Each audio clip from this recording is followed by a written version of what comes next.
Success ഫയലിലേക്ക് സ്വാഗതം. Kerala PSC ഏറ്റവും ലേറ്റസ്റ്റ് ആയിട്ട് നടത്തിയ ക്ലർക്ക് പരീക്ഷയുടെ PSCയുടെ ഫൈനൽ ആൻസർ കീ പബ്ലിഷ് ചെയ്തിട്ടുണ്ട്. അപ്പോൾ PSCയുടെ ഫൈനൽ ആൻസർ കീ അനുസരിച്ചിട്ടുള്ള ഉത്തരങ്ങളാണ് നമ്മൾ ഈ ക്ലാസ്സിലൂടെ നോക്കുന്നത്. ഇതൊരു ഓൺലൈൻ എക്സാം ആയിരുന്നു എന്ന് വിചാരിച്ച് ക്വസ്റ്റ്യൻസ് നോക്കാതിരിക്കരുത്. ഓൺലൈൻ എക്സാമിലെ ക്വസ്റ്റ്യൻസ് അടുത്ത പരീക്ഷകൾക്ക് അതുപോലെ തന്നെ ചോദിച്ച് കണ്ടിട്ടുണ്ട്. അത് കാരണം മുഴുവൻ ക്വസ്റ്റ്യൻസും നോക്കിയിരിക്കുവാനായിട്ട് ശ്രദ്ധിക്കുക. അപ്പം നമുക്ക് സ്റ്റാർട്ട് ചെയ്യാം. ആദ്യത്തെ ചോദ്യം, താഴെ കൊടുത്ത പ്രസ്താവനകളിൽ ഇന്ത്യൻ നാഷണൽ കോൺഗ്രസിന്റെ 1929 ലാഹോർ സമ്മേളനവുമായി ബന്ധം ഇല്ലാത്തത് ഏത്? ക്വസ്റ്റ്യൻ നമ്പർ 1 ആണ്. 1929 ലാഹോർ സമ്മേളനവുമായിട്ട് തന്നിരിക്കുന്ന പ്രസ്താവനകളിൽ ബന്ധമില്ലാത്തത് ഏത് എന്നാണ് ചോദിച്ചിരിക്കുന്നത്. പ്രസ്താവനകൾ വായിക്കാം. കോൺഗ്രസിന്റെ ലക്ഷ്യം പൂർണ്ണ സ്വരാജ് ആണെന്ന് പ്രഖ്യാപിച്ചു. ജവഹർലാൽ നെഹ്റു കോൺഗ്രസ് അധ്യക്ഷനായി. സിവിൽ നിയമലംഘന സമരം ആരംഭിക്കുവാൻ തീരുമാനിച്ചു. 1930 ഓഗസ്റ്റ് 15 സ്വാതന്ത്ര്യ ദിനമായി ആചരിക്കുവാൻ തീരുമാനിച്ചു. ഇതിലെ ലാഹോർ സമ്മേളനവുമായിട്ട് ബന്ധം ഇല്ലാത്തത് ഏതാണ്? ഓപ്ഷൻ ഡി ആണ്. 4ാമത്തേതാണ് ലാഹോർ സമ്മേളനവുമായിട്ട് ബന്ധമില്ലാത്തത്. 1930 ജനുവരി 26 സ്വാതന്ത്ര്യ ദിനമായിട്ട് ആചരിക്കാൻ 1929 ലാഹോർ സമ്മേളനത്തിൽ തീരുമാനിച്ചിരുന്നത്. അപ്പം 4ാമത് തന്നിരിക്കുന്ന പ്രസ്താവനയാണ് തന്നതിൽ തെറ്റായിട്ടുള്ള പ്രസ്താവന. ഇനി ലാഹോർ സമ്മേളനം നടന്ന വർഷം ഏതാണ്? 1929 1929 ഇന്ത്യൻ നാഷണൽ കോൺഗ്രസിന്റെ സമ്മേളനം നടന്നത് എവിടെ വെച്ചാണ്? ലാഹോറിൽ വെച്ചാണ്. കോൺഗ്രസിന്റെ ലക്ഷ്യം പൂർണ്ണ സ്വരാജ് ആണെന്ന് പ്രഖ്യാപിച്ച സമ്മേളനം ഏതാണ്? 1929 ലാഹോർ സമ്മേളനമാണ്. ഇനി അടുത്ത ചോദ്യം, മുഹമ്മദ് അബ്ദുറഹ്മാൻ സാഹിബിനെ കുറിച്ചുള്ള താഴെ കൊടുത്ത പ്രസ്താവനകളിൽ ശരിയേത്? ആരെക്കുറിച്ചാണ്? മുഹമ്മദ് അബ്ദുറഹ്മാൻ സാഹിബിനെ കുറിച്ചുള്ള പ്രസ്താവനകളിൽ ശരിയേത് എന്നാണ് ചോദിച്ചിരിക്കുന്നത്. 1939 KPCC പ്രസിഡന്റ് ആയിരുന്നു. 1930 ഉപ്പ് സത്യാഗ്രഹത്തിൽ പങ്കെടുത്തതിന് കോഴിക്കോട് വെച്ച് അറസ്റ്റ് ചെയ്യപ്പെട്ടു. അൽ അമീൻ പത്രത്തിന്റെ സ്ഥാപകനായിരുന്നു. ഫോർവേഡ് ബ്ലോക്കിന്റെ കേരള ഘടകം പ്രസിഡന്റ് ആയിരുന്നു. ചോദ്യം എന്താണ്? അബ്ദുറഹ്മാൻ സാഹിബിനെ കുറിച്ച് കൊടുത്ത പ്രസ്താവനകളിൽ ശരി ഏത് എന്നതാണ് ചോദ്യം. ഉത്തരം ഓപ്ഷൻ ഡി ആണ്. എല്ലാം ശരിയാണ്. ഇനി പ്രസ്താവനകൾ മനസ്സിലാക്കാം. 1939 KPCC പ്രസിഡന്റ് ആയിരുന്നു. 1930 ഉപ്പ് സത്യാഗ്രഹത്തിൽ പങ്കെടുത്തതിന് കോഴിക്കോട് വെച്ച് അറസ്റ്റ് ചെയ്യപ്പെട്ടു. ആരാണ്? മുഹമ്മദ് അബ്ദുറഹ്മാൻ സാഹിബ്. അൽ അമീൻ പത്രത്തിന്റെ സ്ഥാപകനായിരുന്നു. ആര്? മുഹമ്മദ് അബ്ദുറഹ്മാൻ സാഹിബ്. ഫോർവേഡ് ബ്ലോക്കിന്റെ കേരള ഘടകം പ്രസിഡന്റ് ആയിരുന്നു മുഹമ്മദ് അബ്ദുറഹ്മാൻ സാഹിബ്. ഈ 4 സ്റ്റേറ്റ്മെന്റ് തന്നിട്ട് വ്യക്തിയെ തിരിച്ചറിയുവാൻ പറയും. അപ്പം അറിഞ്ഞിരിക്കുക ആരാണ്? മുഹമ്മദ് അബ്ദുറഹ്മാൻ സാഹിബ്. അടുത്ത ചോദ്യം, താഴെ കൊടുത്തിരിക്കുന്നവയിൽ തെറ്റായ ജോഡി ഏത് എന്നാണ് ചോദിച്ചിരിക്കുന്നത്. ഫ്രഞ്ച് വിപ്ലവം, ബാസ്റ്റലിന്റെ പതനം, റൂസോ സാമൂഹ്യ കരാർ, സണിയാട്സൺ റഷ്യൻ വിപ്ലവം, WTO 1995 സ്ഥാപിച്ചു. ഇതിൽ തെറ്റായിട്ടുള്ളത് ഏത് എന്നാണ് ചോദിച്ചത്. തെറ്റായിട്ടുള്ളത് സണിയാട്സൺ റഷ്യൻ വിപ്ലവം എന്ന് പറഞ്ഞിരിക്കുന്നതാണ് തെറ്റായിട്ടുള്ളത്. സണിയാട്സൺ ഏത് വിപ്ലവവുമായിട്ടാണ് ബന്ധപ്പെട്ടിരിക്കുന്നത്? ചൈനീസ് വിപ്ലവവുമായിട്ടാണ് ബന്ധപ്പെട്ടിരിക്കുന്നത്. അടുത്ത ചോദ്യം, താഴെ കൊടുത്ത പ്രസ്താവനകളിൽ രാജാറാം മോഹൻ റോയുമായി ബന്ധപ്പെട്ട ശരിയേത്? മിറാത്ത് ഉൽ അക്ബർ എന്ന വാരിക ആരംഭിച്ചു. ആത്മീയ സഭ സ്ഥാപിച്ചു. തുഖ്ഫത്തുൽ മുവാഹിദീൻ എന്ന ഗ്രന്ഥം എഴുതി. സമ്പാദ് കൗമുദി എന്ന വാരിക തുടങ്ങി. രാജാറാം മോഹൻ റോയുമായിട്ട് ബന്ധപ്പെട്ട് ശരി ആയത് ഏത്? ഓപ്ഷൻ ഡി ആണ് ഉത്തരം. എല്ലാം ശരിയാണ്. മിറാത്ത് ഉൽ അക്ബർ ആരുടേതാണ്? രാജാറാം മോഹൻ റോയുടേതാണ്. ആത്മീയ സഭ സ്ഥാപിച്ചത് ആരാണ്? രാജാറാം മോഹൻ റോയ് ആണ്. തുഖ്ഫത്തുൽ മുവാഹിദീൻ എന്ന ഗ്രന്ഥം ആരുടേതാണ്? രാജാറാം മോഹൻ റോയുടേതാണ്. സമ്പാദ് കൗമുദി ആരുടേതാണ്? രാജാറാം മോഹൻ റോയുടേതാണ്. അടുത്ത ചോദ്യം, താഴെ കൊടുത്ത ചരിത്ര സംഭവങ്ങൾ പരിശോധിച്ച് ശരിയായ കാലഗണനാക്രമം കണ്ടെത്തുക. തന്നിരിക്കുന്നത് ഗുരുവായൂർ സത്യാഗ്രഹം, ക്ഷേത്രപ്രവേശന വിളംബരം, വൈക്കം സത്യാഗ്രഹം, മഹാത്മാഗാന്ധിയുടെ ആദ്യ കേരള സന്ദർശനം. ഈ വർഷങ്ങളെല്ലാം കിട്ടുന്നുണ്ടോ എന്ന് നോക്കാം. ഗുരുവായൂർ സത്യാഗ്രഹം നടന്നത് ഏത് വർഷമാണ്? 1931 ക്ഷേത്രപ്രവേശന വിളംബരം നടന്നതോ 1936. വൈക്കം സത്യാഗ്രഹം നടന്നത് 1924. മഹാത്മാഗാന്ധിയുടെ കേരള സന്ദർശനം, ആദ്യത്തെ സന്ദർശനം 1920. മഹാത്മാഗാന്ധി എത്ര പ്രാവശ്യം കേരളം സന്ദർശിച്ചിട്ടുണ്ട് എന്ന് കമന്റ് ചെയ്യുക. ഇനി ഉത്തരം വരുന്നത് ഏതാണ്? ഓപ്ഷൻ ബി ആണ്. 4, 3, 1, 2. ഈ വർഷങ്ങളെല്ലാം പ്രത്യേകം നോട്ട് ചെയ്യുക. സ്ഥിരമായിട്ട് കാലഗണനാക്രമം ചോദിക്കുന്ന ക്വസ്റ്റ്യൻസ് ആണ്, സംഭവങ്ങളാണ് ഈ തന്നിരിക്കുന്നത്. അപ്പം ഇതിൻ്റെ എല്ലാം പ്രത്യേകം നോട്ട് ചെയ്തിട്ട് വെക്കുക. അടുത്തത്, താഴെ കൊടുത്തവയിൽ നിന്ന് ശരിയായ ജോഡി കണ്ടെത്തുക. ശരിയായ ജോഡി: നീൽ ദർപ്പൺ, ദീനബന്ധു മിത്ര, ഹിന്ദ് സ്വരാജ്, BR അംബേദ്കർ, ഇന്ത്യ സ്വാതന്ത്ര്യം നേടുന്നു, Maulana Abdul Kalam Azad, thoughts on Pakistan, MN Roy. ശരിയായത് കണ്ടെത്തുവാനാണ് പറഞ്ഞത്. ശരിയായത് വരുന്നത് ഓപ്ഷൻ ബി ആണ്. Option B. 1ഉം 3ഉം ശരിയാണ്. 1 ശരിയാണ്, 3 ശരിയാണ്. നീൽ ദർപ്പൺ ദീനബന്ധു മിത്രയുടേതാണ്, ശരിയാണ്. ഇന്ത്യ സ്വാതന്ത്ര്യം നേടുന്നു ആരുടേതാണ്? മൗലാന അബ്ദുൽ കലാം ആസാദിൻ്റെതാണ്, ശരിയാണ്. ഇനി ഹിന്ദു സ്വരാജ്, ഹിന്ദു സ്വരാജ് ആരുടേതാണ്? ഹിന്ദ് സ്വരാജ് മഹാത്മാഗാന്ധിയുടെ കൃതിയാണ്. തോട്ട്സ് ഓൺ പാകിസ്ഥാൻ ആരുടേതാണ്? BR അംബേദ്കറുടേതാണ് തോട്ട്സ് ഓൺ പാകിസ്ഥാൻ. അപ്പൊ നീലദർപ്പൺ ദീനബന്ധു മിത്ര, ഹിന്ദ് സ്വരാജ് ഗാന്ധിജി, ഇന്ത്യ സ്വാതന്ത്ര്യം നേടുന്നു Maulana Abdul Kalam Azad, thoughts on Pakistan BR Ambedkar. അടുത്തത്, ഗ്രാനൈറ്റ് ഏത് തരം ശിലയ്ക്ക് ഉദാഹരണമാണ്? ഗ്രാനൈറ്റ് ഏത് തരം ശിലയ്ക്ക് ഉദാഹരണമാണ്? ആഗ്നേയ ശിലയാണ്. ആഗ്നേയ ശിലയ്ക്ക് ഉദാഹരണമാണ് ഏത്? ഗ്രാനൈറ്റ്. ഇന്ദ്രാവതി, ശബരി എന്നീ നദികൾ ഏത് ഉപദ്വീപീയ നദിയുടെ പോഷക നദിയാണ്? ഇന്ദ്രാവതി, ശബരി എന്നീ നദികൾ ഏത് ഉപദ്വീപീയ നദിയുടെ പോഷക നദിയാണ്? ഗോദാവരിയാണ്. ഗോദാവരി നദിയുടെ പോഷക നദികളാണ് ഇന്ദ്രാവതി, ശബരി എന്നിവ. ഗോദാവരി നദിയുടെ പോഷക നദികളാണ് ഇന്ദ്രാവതി, ശബരി എന്നിവ. കേരളത്തിൽ കൊല്ലം മുതൽ കോട്ടപ്പുറം വരെയുള്ള പശ്ചിമ തീര കനാൽ ഏതു പേരിൽ അറിയപ്പെടുന്നു? കൊല്ലം മുതൽ കോട്ടപ്പുറം. ദേശീയ ജലപാത 3 ആണ്. ദേശീയ ജലപാത 3. നാഷണൽ റിമോട്ട് സെൻസിംഗ് സെന്ററിന്റെ NRSCയുടെ ആസ്ഥാനം എവിടെയാണ്? ഹൈദരാബാദ് ആണ്. ഹൈദരാബാദ്. നാഷണൽ റിമോട്ട് സെൻസിംഗ് സെന്ററിന്റെ ആസ്ഥാനം എവിടെയാണ്? ഹൈദരാബാദിലാണ്. ഡോക്ടർ എന്നറിയപ്പെടുന്ന പ്രാദേശികവാദം ഡോക്ടർ ഹർമാറ്റൻ ആണ് ഡോക്ടർ എന്നറിയപ്പെടുന്ന പ്രാദേശികവാദം. ഭാവിയിലെ കാലാവസ്ഥാ വ്യതിയാനത്തിന്റെ അളവ് കുറയ്ക്കുന്നതിനെ വിളിക്കുന്ന പേരെന്ത്? ഭാവിയിലെ കാലാവസ്ഥാ വ്യതിയാനത്തിന്റെ അളവ് കുറയ്ക്കുന്നതിനെ വിളിക്കുന്ന പേര് ലഘൂകരണം. Option A. ഇന്ത്യയുടെ റിസർവ് ബാങ്കിന്റെ ഇപ്പോഴത്തെ ഗവർണർ ആരാണ്? ഇന്ത്യയുടെ റിസർവ് ബാങ്കിന്റെ ഇപ്പോഴത്തെ ഗവർണർ ആരാണ്? സഞ്ജയ് മൽഹോത്രയാണ്. സഞ്ജയ് മൽഹോത്രയാണ് ഇന്ത്യയുടെ റിസർവ് ബാങ്കിന്റെ ഇപ്പോഴത്തെ ഗവർണർ.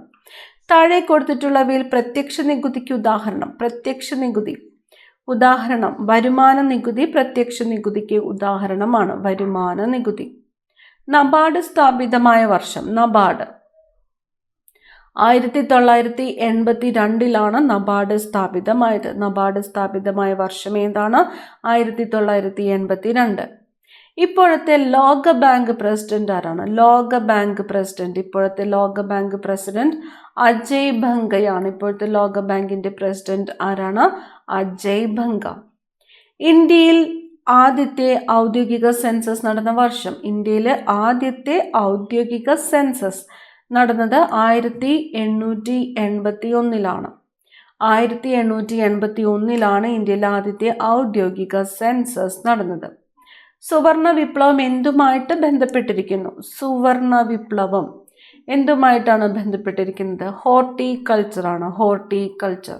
സുവർണ വിപ്ലവം എന്തുമായിട്ട് ബന്ധപ്പെട്ടിരിക്കുന്നു? ഹോർട്ടിക്കൾച്ചർ. ഒരു പ്രത്യേക രോഗം മൂലം അകാലത്തിൽ മരണമടയുന്ന ആളുകളുടെ എണ്ണം സൂചിപ്പിക്കുന്ന എണ്ണം അളക്കുന്ന സൂചിക. ഒരു പ്രത്യേക രോഗം മൂലം അകാലത്തിൽ മരണമടയുന്ന ആളുകളുടെ എണ്ണം അളക്കുന്ന സൂചിക. ഉത്തരം വരുന്നത് ഓപ്ഷൻ സി ആണ്, ആഗോള രോഗഭാരം. ആഗോള രോഗഭാരം. ദിനേശ് ഗോസ്വാമി കമ്മിറ്റിയുടെ പരിഗണനാ വിഷയം. ദിനേശ് ഗോസ്വാമി കമ്മിറ്റി തെരഞ്ഞെടുപ്പ് പരിഷ്കരണമാണ്. ദിനേശ് ഗോസ്വാമി കമ്മിറ്റിയുടെ പരിഗണനാ വിഷയം ഏതാണ്? തെരഞ്ഞെടുപ്പ് പരിഷ്കരണം. സ്വകാര്യതയ്ക്കുള്ള അവകാശം ഭരണഘടനയുടെ അനുച്ഛേദം 21 ഭാഗമാണ്. ജീവനോപാധികൾ തേടുവാനുള്ള അവകാശം ഭരണഘടനയുടെ അനുച്ഛേദം 21 ഭാഗമാണ്. മുകളിൽ കൊടുത്ത പ്രസ്താവനകളിൽ ശരി ആയത് ഏത്? 2 പ്രസ്താവനകളാണ് ഇവിടെ പറഞ്ഞിരിക്കുന്നത്. ആദ്യം പറഞ്ഞിരിക്കുന്നു സ്വകാര്യതയ്ക്കുള്ള അവകാശം അനുച്ഛേദം 21 ഭാഗമാണ്. രണ്ടാമത് പറഞ്ഞിരിക്കുന്നു ജീവനോപാധികൾ തേടുവാനുള്ള അവകാശം അനുച്ഛേദം 21 ഭാഗമാണ്.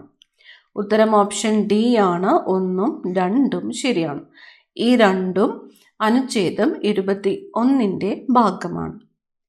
അടുത്ത ചോദ്യം, ഇന്ത്യൻ ഭരണഘടനയുടെ ആമുഖ പ്രകാരം ഏറ്റവും ശരിയായ പ്രസ്താവന ഏത്?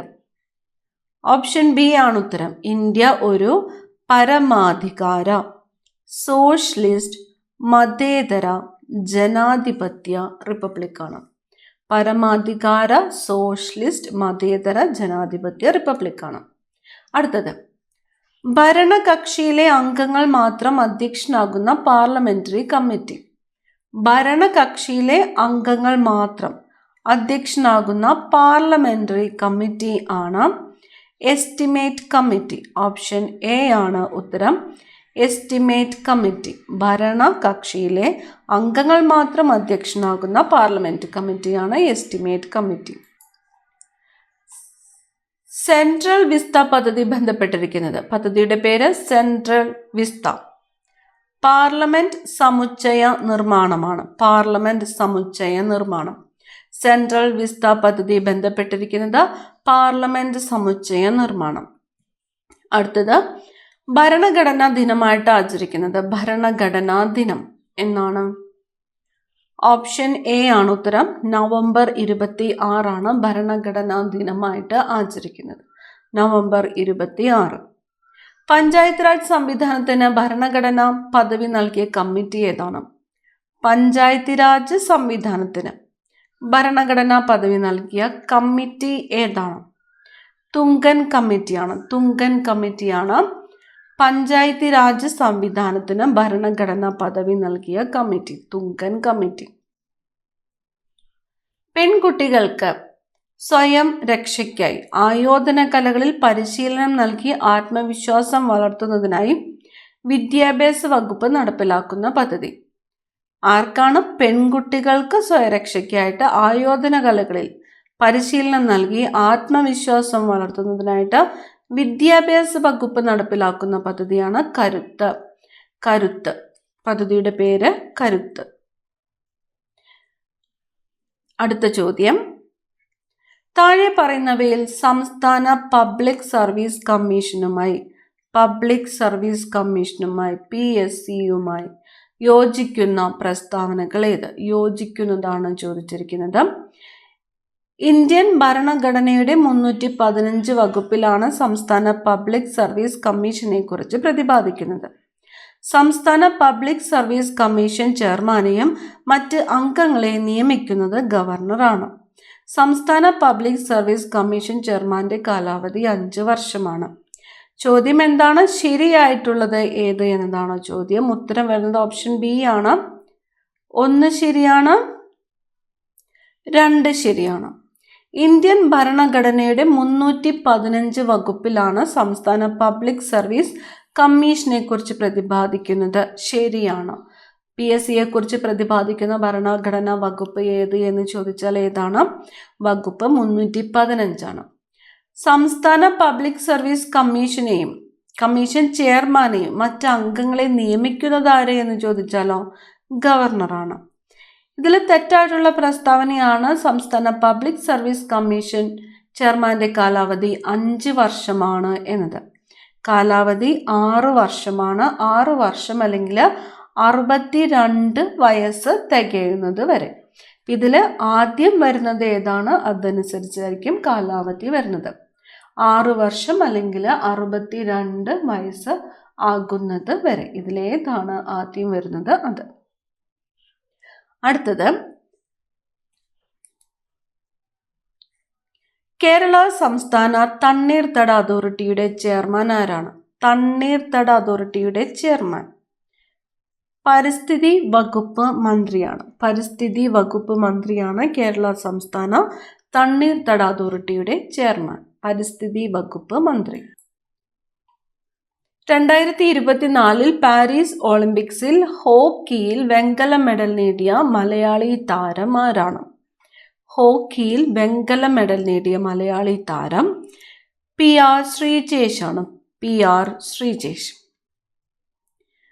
മഹാത്മാഗാന്ധി ദേശീയ ഗ്രാമീണ തൊഴിലുറപ്പ് പദ്ധതി പ്രകാരം ഗ്രാമീണനായ പ്രായപൂർത്തിയായ ഒരു വ്യക്തി ഗ്രാമപഞ്ചായത്തിൽ തൊഴിലിന് അപേക്ഷ നൽകിയാൽ എത്ര ദിവസത്തിനുള്ളിൽ തൊഴിൽ നൽകുവാനുള്ള ബാധ്യത ഗ്രാമപഞ്ചായത്തിന് ഉണ്ട്?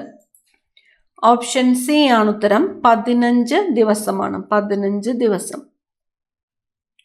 2024 പ്രഖ്യാപിച്ച 54ാമത് കേരള സംസ്ഥാന ചലച്ചിത്ര അവാർഡുകളിൽ മികച്ച നടനായിട്ട് തിരഞ്ഞെടുക്കപ്പെട്ടതാരാണ്? പൃഥ്വിരാജ് ആണ്. പൃഥ്വിരാജ്. 2024 പൃഥ്വിരാജ്. താഴെ പറയുന്നവയിൽ കേരള സംസ്ഥാന വിവരാവകാശ കമ്മീഷനുമായി ബന്ധപ്പെട്ട് യോജിക്കുന്ന പ്രസ്താവനകൾ ഏത്? കേരള സംസ്ഥാന വിവരാവകാശ കമ്മീഷൻ യോജിക്കുന്ന പ്രസ്താവനകൾ 3 പ്രസ്താവനകളാണ് ഇവിടെ തന്നിരിക്കുന്നത്. 2005 വിവരാവകാശ നിയമം അനുസരിച്ച് കേരള സംസ്ഥാന സർക്കാർ രൂപീകരിച്ച ഒരു നയം. ഒരു സ്വയം ഭരണാധികാര സ്ഥാപനമാണ് കേരള സംസ്ഥാന വിവരാവകാശ കമ്മീഷൻ. സംസ്ഥാന മുഖ്യ വിവരാവകാശ കമ്മീഷണറെ നിയമിക്കുന്നത് ഗവർണറാണ്. സംസ്ഥാന മുഖ്യ വിവരാവകാശ കമ്മീഷണറുടെ കാലാവധി 3 വർഷമോ അല്ലെങ്കിൽ 65 വയസ്സ് തികയുന്നത് വരെയോ ഏതാണോ നേരത്തെ ഉള്ളത് അതായിരിക്കും. ഉത്തരം വരുന്നത് ഓപ്ഷൻ ഡി ആണ്. ഇവ എല്ലാം 3 പ്രസ്താവനകളും കേരള സംസ്ഥാന വിവരാവകാശ കമ്മീഷനുമായിട്ട് ബന്ധപ്പെട്ട് ശരിയാണ്. 2005 വിവരാവകാശ നിയമം അനുസരിച്ച് കേരള സംസ്ഥാന സർക്കാർ രൂപീകരിച്ച ഒരു സ്വയം ഭരണാധികാര സ്ഥാപനമാണ് കേരള സംസ്ഥാന വിവരാവകാശ കമ്മീഷൻ. ശരിയാണ്. ഏത് വർഷത്തെ വിവരാവകാശ നിയമം അനുസരിച്ചാണ് സ്ഥാപിതമായത്? 2005. സംസ്ഥാന മുഖ്യ വിവരാവകാശ കമ്മീഷണറെ നിയമിക്കുന്നത് ആരാണ്? ഗവർണർ ആണ്. സംസ്ഥാന മുഖ്യ വിവരാവകാശ കമ്മീഷണറുടെ കാലാവധി എത്രയാണ്? 3 വർഷം അല്ലെങ്കിൽ 65 വയസ്സ് തികയുന്നത് വരെയോ. ഇതിൽ നേരത്തെ ഉള്ളത് ഏതായിരിക്കും? അത് മലമ്പനിയുടെ രോഗകാരിയായ പ്ലാസ്മോഡിയം താഴെ പറയുന്നവയിൽ ഏത് വിഭാഗത്തിൽ പെടുന്നു? മലമ്പനിയുടെ രോഗകാരി ഏതാണ്? പ്ലാസ്മോഡിയമാണ്. മലമ്പനിയുടെ രോഗകാരി ഏതാണ്? പ്ലാസ്മോഡിയം. ഓപ്ഷൻ ഡി ആണ്, സ്പോറോസോവയാണ്. പ്ലാസ്മോഡിയം ഏത് വിഭാഗത്തിൽ പെടുന്നു? സ്പോറോസോവ. Option D.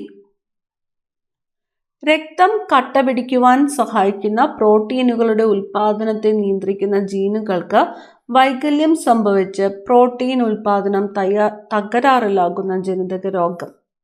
ഹീമോഫീലിയ. രക്തം കട്ട പിടിക്കാൻ സഹായിക്കുന്ന പ്രോട്ടീനുകളുടെ ഉൽപാദനത്തെ നിയന്ത്രിക്കുന്ന ജീനുകൾക്ക് വൈകല്യം സംഭവിച്ച് പ്രോട്ടീൻ ഉൽപാദനം തകരാറിലാകുന്ന ജനിതക രോഗമാണ് ഹീമോഫീലിയ. തലച്ചോറിൽ ഡോപ്പമിൻ എന്ന നാഡീയ പ്രേഷകത്തിന്റെ ഉൽപാദനം കുറയുകയും മസ്തിഷ്കത്തിലെ പ്രത്യേക ഗാംഗ്ലിയോണുകൾ നശിക്കുകയും ചെയ്യുന്ന രോഗം ഏത്? തലച്ചോറിൽ ഡോപ്പമിൻ എന്ന നാഡീയ പ്രേഷകത്തിന്റെ ഉൽപാദനം എന്ത് ചെയ്യുന്നു? കുറയുന്നു. മസ്തിഷ്കത്തിലെ പ്രത്യേക ഗാംഗ്ലിയോൺ നശിക്കുന്നു. ഈ രോഗം ഏതാണ്? പാർക്കിൻസൺസ് രോഗമാണ്. ഓപ്ഷൻ ബി ആണ് ഉത്തരം, പാർക്കിൻസൺസ് രോഗം. ഡോപ്പമിൻ്റെ ഉൽപാദനം കുറയുന്നു, അതുപോലെ മസ്തിഷ്കത്തിലെ പ്രത്യേക ഗാംഗ്ലിയോണുകൾ നശിക്കുകയും ചെയ്യുന്നു. രോഗം ഏതാണ്? പാർക്കിൻസൺസ് രോഗം. അമിനോ ആസിഡുകളിൽ നിന്ന് ഗ്ലൂക്കോസ് നിർമ്മിക്കുന്നതിന് സഹായിക്കുന്ന ഹോർമോൺ ഏതാണ്? അമിനോ ആസിഡുകളിൽ നിന്ന് ഗ്ലൂക്കോസ് നിർമ്മിക്കുന്നതിന് സഹായിക്കുന്നത് ഗ്ലൂക്കഗോൺ ആണ്. ഗ്ലൂക്കഗോൺ എന്തിൽ നിന്നാണ്? അമിനോ ആസിഡുകളിൽ നിന്ന് ഗ്ലൂക്കോസ് നിർമ്മിക്കുന്നതിന് സഹായിക്കുന്ന ഹോർമോൺ ആണ് ഗ്ലൂക്കഗോൺ. സൊമാറ്റോട്രോപ്പിന്റെ അമിത ഉൽപാദനം മൂലം വളർച്ചാ ഘട്ടത്തിന് ശേഷം മുഖം, താടിയെല്ല്, വിരലുകൾ എന്നിവിടങ്ങളിൽ അസ്ഥികൾ വളരുന്ന അവസ്ഥയെ പറയുന്ന പേര്. എന്തിൻ്റെ അമിത ഉൽപാദനം മൂലമാണ്? സൊമാറ്റോട്രോപ്പിന്റെ അമിത ഉൽപാദനം മൂലം വളർച്ചാ ഘട്ടത്തിന് ശേഷം മുഖം, താടിയെല്ല്, വിരലുകൾ എന്നിവിടങ്ങളിലെ അസ്ഥികൾ വളരുന്ന അവസ്ഥയാണ് അക്രോമെഗലി. ലോക പ്രമേഹ ദിനമായി ആചരിക്കുന്നത് എപ്പോഴാണ്? ലോക പ്രമേഹ ദിനം എന്നാണ് നവംബർ 14 ലോക പ്രമേഹ ദിനം. നവംബർ 14 ലോക പ്രമേഹ ദിനം. കാശിരംഗ നാഷണൽ പാർക്ക് സ്ഥിതി ചെയ്യുന്ന സംസ്ഥാനം ഏതാണ്? കാശിരംഗ നാഷണൽ പാർക്ക് സ്ഥിതി ചെയ്യുന്നത് ഏത് സംസ്ഥാനത്താണ്? ആസാമിലാണ് കാശിരംഗ നാഷണൽ പാർക്ക് സ്ഥിതി ചെയ്യുന്നത്.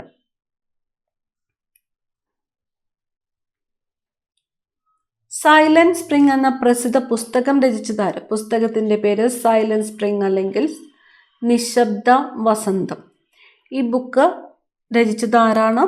റേച്ചൽ കാഴ്സൺ ആണ്. ഇതിലെ പ്രതിപാദ്യ വിഷയം എന്ന് പറയുന്നത് DDT ആണ്. ചലിച്ചുകൊണ്ടിരിക്കുന്ന ദ്രാവക പടലങ്ങൾക്കിടയിൽ അവയുടെ ആപേക്ഷിക ചലനത്തെ തടസ്സപ്പെടുത്തുന്ന വിധത്തിൽ പടലങ്ങൾക്ക് സമാന്തരമായി പ്രവർത്തിക്കുന്ന ഘർഷണ ബലമാണ് വിസ്കസ് ബലം. ചലിച്ചുകൊണ്ടിരിക്കുന്ന ദ്രാവക പടലങ്ങൾക്കിടയിൽ അവയുടെ ആപേക്ഷിക ചലനത്തെ തടസ്സപ്പെടുത്തുന്ന വിധത്തിൽ പടലങ്ങൾക്ക് സമാന്തരമായിട്ട് പ്രവർത്തിക്കുന്ന ഘർഷണ ബലമാണ് വിസ്കസ് ബലം. വാഹനങ്ങളിൽ റിയർ വ്യൂ മിറർ ആയിട്ട് ഉപയോഗിക്കുന്ന ദർപ്പണം ഏതാണ്? കോൺവെക്സ് ദർപ്പണമാണ്. ദർപ്പണമാണ് വാഹനങ്ങളിൽ റിയർ വ്യൂ മിററായിട്ട് ഉപയോഗിക്കുന്നത്. കോൺവെക്സ് ദർപ്പണം. താഴെ തന്നിട്ടുള്ളവയിൽ സ്ഥിതികോർജവുമായി ബന്ധപ്പെട്ടിട്ടുള്ള സന്ദർഭങ്ങൾ തിരഞ്ഞെടുക്കുക. സ്ഥിതികോർജം സ്ഥാനം കൊണ്ടുണ്ടാകുന്ന ഊർജമാണ് സ്ഥിതികോർജം. ഉത്തരം വരുന്നത് ഏതാണ്? ഓപ്ഷൻ ബി ആണ്, 1ഉം 3ഉമാണ്. അമർത്തിയ സ്പ്രിങ്, ഡാമിൽ സംഭരിച്ചു വെച്ചിട്ടുള്ള ജലം. ISRO നിർമ്മിക്കുന്ന ബഹിരാകാശത്തേക്ക് പോയി വരാൻ ഉപയോഗിക്കുന്ന RLV റീയൂസബിൾ ലോഞ്ച് വെഹിക്കിൾ വാഹനത്തിന് നൽകിയിരിക്കുന്ന പേരാണ് Pushpak. Reusable launch vehicle RLV വാഹനത്തിന് നൽകിയിരിക്കുന്ന പേര് പുഷ്പക്. ഇതിലേതാണ് ISROയുടെ ആദ്യത്തെ സൗരദൗത്യം? ISROയുടെ ആദ്യത്തെ സൗരദൗത്യം ആദിത്യ L1 ആണ്. ആദിത്യ L1. ആവർത്തന പട്ടികയിൽ ഗ്രൂപ്പിൽ മുകളിലേക്ക് പോകുന്തോറും ലോഹഗുണം ഗ്രൂപ്പിൽ മുകളിലേക്ക് പോകുന്തോറും ലോഹഗുണം എന്തു ചെയ്യുന്നു? കുറയുന്നു. ലോഹഗുണം കുറയുന്നു. അമോണിയം സൾഫേറ്റ് അസിറ്റിക് ലവണമാണ്. അമോണിയം സൾഫേറ്റ് അസിറ്റിക് ലവണം. നാഡീവ്യവസ്ഥയ്ക്ക് ഉത്തേജനം നൽകുന്ന ഏത് ആൽക്കലോയിഡാണ് ചായയിലും കാപ്പിയിലും അടങ്ങിയിരിക്കുന്നത്? കഫീൻ ആണ്. കഫീൻ. താഴെ പറയുന്നവയിൽ ഏതാണ് രാസമാറ്റത്തെ പ്രതിനിധീകരിക്കാത്തതാണ് ചോദിച്ചിരിക്കുന്നത്. ഇവിടെ തന്നിരിക്കുന്നു ഇലകൾ കത്തിക്കുന്നത്, മുന്തിരിയുടെ അഴുകൽ, പുതുതായി മുറിച്ച വാഴപ്പഴം തവിട്ട് നിറമാകുന്നത്, ജലമായി സാകുന്ന പ്രക്രിയ. രാസമാറ്റം അല്ലാത്തതാണ് ചോദിച്ചിരിക്കുന്നത്. ഉത്തരം ജലമായി സാകുന്ന പ്രക്രിയ. വായുകുമിളകൾ താഴെ നിന്ന് ജലത്തിന്റെ ഉപരിതലത്തിലേക്ക് നീങ്ങുമ്പോൾ വികസിക്കുന്നു. ഇത് ഏതിന്റെ ഒരു ഉദാഹരണമാണ്? ബോയിൽ നിയമമാണ്. എന്താണ് സംഭവിക്കുന്നത്? വായുകുമിളകൾ താഴെ നിന്ന് ജലത്തിന്റെ ഉപരിതലത്തിലേക്ക് നീങ്ങുമ്പോൾ എന്ത് സംഭവിക്കുന്നു? വികസിക്കുന്നു. ഇത് ബോയിൽ നിയമത്തിന് ഒരു ഉദാഹരണമാണ്. ചുവടെ നൽകിയിരിക്കുന്നവയിൽ ഏത് നോവലിലാണ് അള്ളപ്പിച്ച മൊല്ലാക്ക എന്ന കഥാപാത്രമുള്ളത്? ഖസാക്കിന്റെ ഇതിഹാസത്തിലാണ് അള്ളപ്പിച്ച മൊല്ലാക്ക എന്ന കഥാപാത്രമുള്ളത്. ഖസാക്കിന്റെ ഇതിഹാസം. മാധവ് ഗാഡ്ഗിലിന്റെ പശ്ചിമഘട്ടം ഒരു പ്രണയകഥ എന്ന കൃതിക്ക് അവതാരിക എഴുതിയത് ആരാണ്? പശ്ചിമഘട്ടം ഒരു പ്രണയകഥ ആരുടെ കൃതിയാണ്?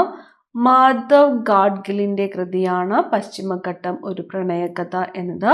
അതിന് അവതാരിക എഴുതിയത് ഡോക്ടർ MS സ്വാമിനാഥനാണ്. Doctor MS Swaminathan.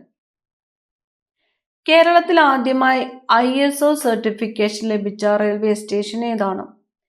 കേരളത്തിൽ ആദ്യമായിട്ട് ISO സർട്ടിഫിക്കേഷൻ ലഭിച്ച റെയിൽവേ സ്റ്റേഷൻ തിരുവനന്തപുരം സെൻട്രൽ ആണ്. തിരുവനന്തപുരം സെൻട്രൽ. 2023 പുരുഷ വിഭാഗം ഏഷ്യൻ ചാമ്പ്യൻസ് ട്രോഫി ഹോക്കി ടൂർണമെന്റിൽ 3-ാം സ്ഥാനത്ത് വന്ന രാജ്യം? 3-ാം സ്ഥാനം ജപ്പാനാണ്. 2023 പുരുഷ വിഭാഗം ഏഷ്യൻ ചാമ്പ്യൻസ് ട്രോഫി ഹോക്കി ടൂർണമെന്റിൽ 3-ാം സ്ഥാനത്ത് വന്ന രാജ്യമാണ് ജപ്പാൻ. തിരുവനന്തപുരത്ത് നിന്നും പ്രസിദ്ധീകൃതമായ ആദ്യ പത്രമേതാണ്? എവിടെ നിന്നും? തിരുവനന്തപുരത്ത് നിന്നും പ്രസിദ്ധീകൃതമായ ആദ്യത്തെ പത്രമാണ് കേരള ചന്ദ്രിക. കേരള ചന്ദ്രികയാണ് തിരുവനന്തപുരത്ത് നിന്നും പ്രസിദ്ധമായ ആദ്യ പത്രം. കേരള ചന്ദ്രിക. സംസ്ഥാന കായിക ദിനം എന്നാണ്? കായിക ദിനം ഒക്ടോബർ 13 കായിക ദിനമായിട്ട് ആചരിക്കുന്നത് ആരുടെ ജന്മദിനമാണെന്ന് കമന്റ് ചെയ്യുക. സംസ്ഥാന കായിക ദിനം എന്നാണ്? ഒക്ടോബർ 13. കേരള സംഗീത നാടക അക്കാദമിയുടെ ഇപ്പോഴത്തെ ചെയർമാൻ? കേരള സംഗീത നാടക അക്കാദമിയുടെ ഇപ്പോഴത്തെ ചെയർമാൻ മട്ടന്നൂർ ശങ്കരൻകുട്ടിയാണ്. മട്ടന്നൂർ ശങ്കരൻകുട്ടി. കേരള സംഗീത നാടക അക്കാദമിയുടെ ഇപ്പോഴത്തെ ചെയർമാൻ ആരാണ്? മട്ടന്നൂർ ശങ്കരൻകുട്ടി. കമ്പ്യൂട്ടർ ഉപയോക്താവും കമ്പ്യൂട്ടർ ഹാർഡ്വെയറും തമ്മിലുള്ള ഒരു ഇന്റർഫേസ് ആയിട്ട് പ്രവർത്തിക്കുന്ന സോഫ്റ്റ്വെയർ ആണ് ഓപ്പറേറ്റിംഗ് സിസ്റ്റം. വ്യത്യസ്ത പ്രോട്ടോക്കോളുകൾ പിന്തുടരുന്ന 2 നെറ്റ്വർക്കുകളെ തമ്മിൽ ബന്ധിപ്പിക്കാൻ ഉപയോഗിക്കുന്ന ഉപകരണത്തിന്റെ പേര് ഗേറ്റ്വേ. വ്യത്യസ്ത പ്രോട്ടോക്കോളുകൾ പിന്തുടരുന്ന 2 നെറ്റ്വർക്കുകളെ തമ്മിൽ ബന്ധിപ്പിക്കാൻ ഉപയോഗിക്കുന്ന ഉപകരണമാണ് ഗേറ്റ്വേ. കൂട്ടത്തിൽ ചേരാത്തത് തിരഞ്ഞെടുക്കുക. തന്നിരിക്കുന്നത് യാഹൂ, സഫാരി, ഗൂഗിൾ, ബിങ്. കൂട്ടത്തിൽ ചേരാത്തത് സഫാരി. കേരള സർക്കാർ എല്ലാ വകുപ്പുകളുടെയും ഓൺലൈൻ സേവനങ്ങൾ ഉൾപ്പെടുത്തിക്കൊണ്ട് രൂപം നൽകിയിട്ടുള്ള കേന്ദ്രീകൃത പോർട്ടലിന്റെ പേരാണ് ഇ-സേവനം. കേരള സർക്കാർ എല്ലാ വകുപ്പുകളെയും ഓൺലൈൻ സേവനങ്ങൾ ഉൾപ്പെടുത്തിക്കൊണ്ട് രൂപം നൽകിയിട്ടുള്ള കേന്ദ്രീകൃത പോർട്ടലാണ് ഇ-സേവനം. IT ആക്ട് 2000 സെക്ഷൻ 66F എന്തിനെ കുറിച്ചാണ് പ്രതിപാദിക്കുന്നത്? സൈബർ ഭീകരതയാണ്. Section 66F. 2005 വിവരാവകാശ നിയമപ്രകാരം ആവശ്യപ്പെട്ടിട്ടുള്ള വിവരം ഒരു വ്യക്തിയുടെ ജീവനെയോ അല്ലെങ്കിൽ സ്വാതന്ത്ര്യത്തെയോ സംബന്ധിച്ചിട്ടുള്ളതാണെങ്കിൽ അതിനുള്ള മറുപടി നൽകേണ്ടുന്ന സമയപരിധി എത്രയാണ്? അത് അപേക്ഷ ലഭിച്ച് 48 മണിക്കൂറിനുള്ളിൽ നൽകേണ്ടതാണ്. എന്തിനെക്കുറിച്ചൊക്കെയാണ്? ഒരു വ്യക്തിയുടെ ജീവനെയോ അല്ലെങ്കിൽ സ്വാതന്ത്ര്യത്തെയോ സംബന്ധിച്ചിട്ട് ഉള്ളത് ആണെങ്കിൽ. കൺസ്യൂമർ പ്രൊട്ടക്ഷൻ നിയമപ്രകാരം വിശദമായ പരിശോധനയോ അല്ലെങ്കിൽ മറ്റ് ടെസ്റ്റുകളോ ആവശ്യമായ വസ്തുക്കളുടെ മേലുള്ള പരാതി തീർപ്പാക്കേണ്ടുന്ന സമയപരിധി 5 മാസമാണ്. കൺസ്യൂമർ പ്രൊട്ടക്ഷൻ നിയമപ്രകാരം വിശദമായ പരിശോധനയോ അല്ലെങ്കിൽ മറ്റു ടെസ്റ്റുകളോ ആവശ്യമായ വസ്തുക്കളുടെ മേലിലുള്ള പരാതി തീർപ്പാക്കേണ്ടുന്ന സമയപരിധി എത്രയാണ്? 5 മാസം. താഴെ കൊടുത്തിരിക്കുന്നവ ഏത് നിയമങ്ങളുടെ വകുപ്പുകളിൽ പെട്ടതാണ്?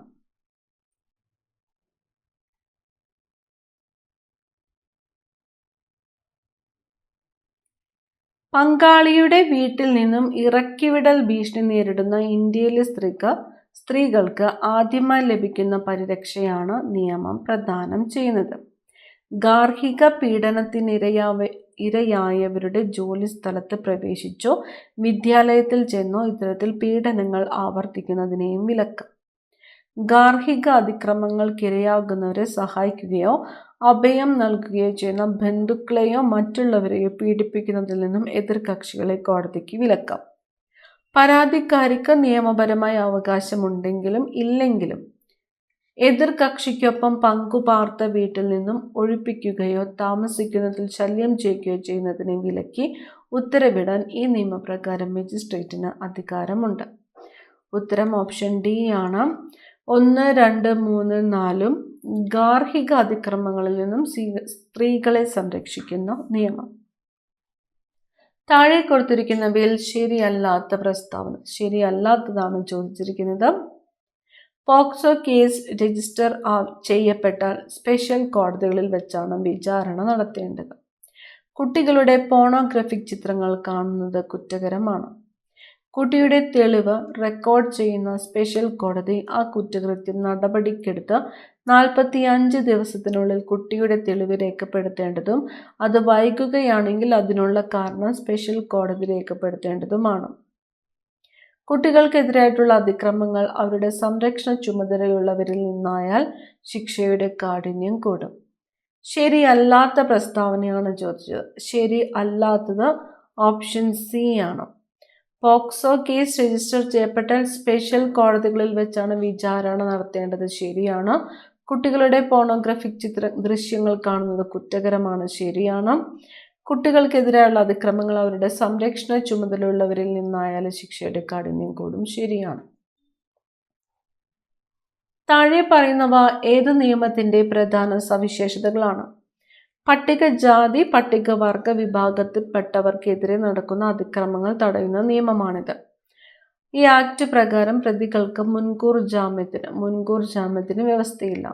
കൂടാതെ മുതിർന്ന പോലീസ് ഉദ്യോഗസ്ഥരിൽ നിന്ന് മുൻകൂർ അനുമതി വാങ്ങാതെ പ്രതിയെ അറസ്റ്റ് ചെയ്യാനുള്ള അവകാശം അന്വേഷണ ഉദ്യോഗസ്ഥന് നൽകുന്നു.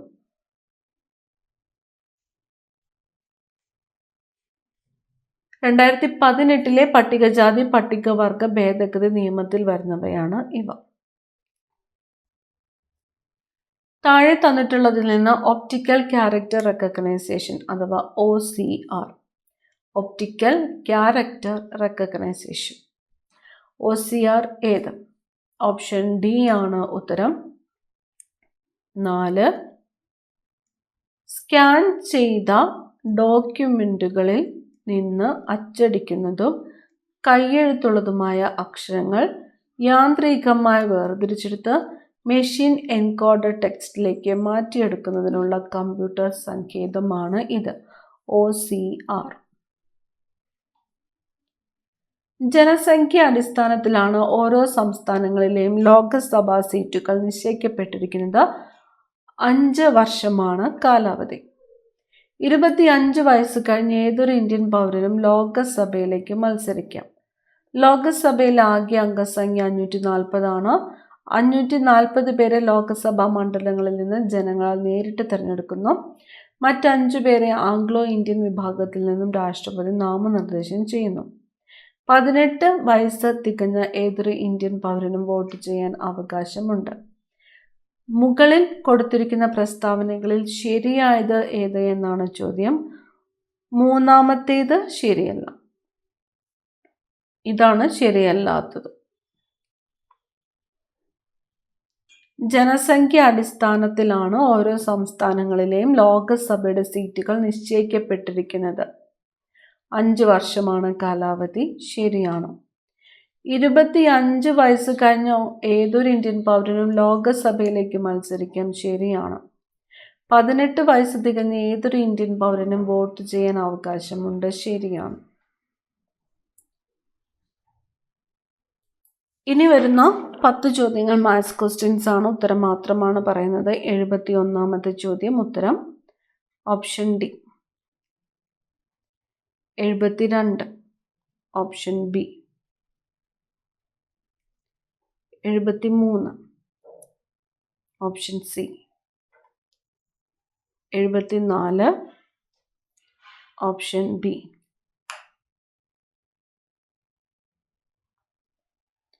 75ാമത്തെ ചോദ്യം ഓപ്ഷൻ സി ആണ് ഉത്തരം.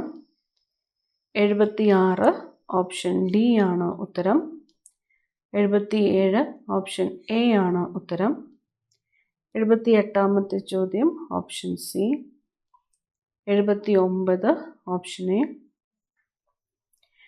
80ാമത്തെ ചോദ്യം വരുന്നത് ഓപ്ഷൻ സി ആണ്. ഇനി വരുന്ന 10 ചോദ്യങ്ങൾ ഇംഗ്ലീഷ് ആണ്. Fill in the blank using the appropriate form of the verb. Usually, they play cricket, but now they football. They are playing football. Select the appropriate question tag. They rarely visit us. Do they? Select the suitable phrasal verb. The proposal was dashed due to lack of funds. Turned down. I think the manager is dragging his feet in this case. The sentence can be interpreted as the manager is acting slowly in this case because he does not want to do it. Complete the sentence using the correct option. If I had a car, I would drop you at the stop. Which among the following is a synonym of the word disposition? Character. Change into comparative degree. Rajiv is the tallest boy in the class. Rajiv is taller than all the other boys in the class. A group of soldiers is called troop. Pick out the correctly spelled word from the following.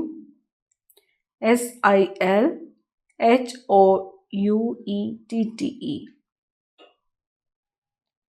Change into indirect speech. Rita asked Ramesh, do you know the answer? Rita asked Ramesh whether he knew the answer. ഇനി വരുന്ന 10 ചോദ്യങ്ങൾ മലയാളമാണ്. വിപരീതം എഴുതുവാനാണ് പറഞ്ഞിരിക്കുന്നത്. ശുദ്ധം. ഉത്തരം അശുദ്ധം. ശുദ്ധം, അശുദ്ധം. കൂടിച്ചേരാനുള്ള സ്ഥലം എന്നർത്ഥം വരുന്ന വാക്ക് സംഗമവേദി. ചേർത്തെഴുതുക. സത് പ്ലസ് ഭാവം, സത് ഭാവം. ശരിയായ ജോഡി ഏതാണ്? തോഴി, ആളി, സഖി. എതിർലിംഗം എഴുതുക. ലേഖകൻ, ലേഖിക. ഒറ്റപ്പദം എഴുതുക. ക്ഷമിക്കാൻ പറ്റാത്തത്, അക്ഷന്തവ്യം. ക്ഷമിക്കാൻ പറ്റാത്തത് അക്ഷന്തവ്യം. പിരിച്ചെഴുതുക. മരങ്ങൾ, മരം പ്ലസ് കൾ. ശരിയായ പദം എഴുതുക. ഓപ്ഷൻ ഡി ആണ് അതിഥി. വിത്തുഗുണം 10 ഗുണം എന്ന ചൊല്ലിന് യോജിക്കുന്നത് എന്ത്? പൈതൃകത്തിന്റെ ഗുണം മക്കളിൽ ഉണ്ടാകും. അവസാനത്തെ ചോദ്യം.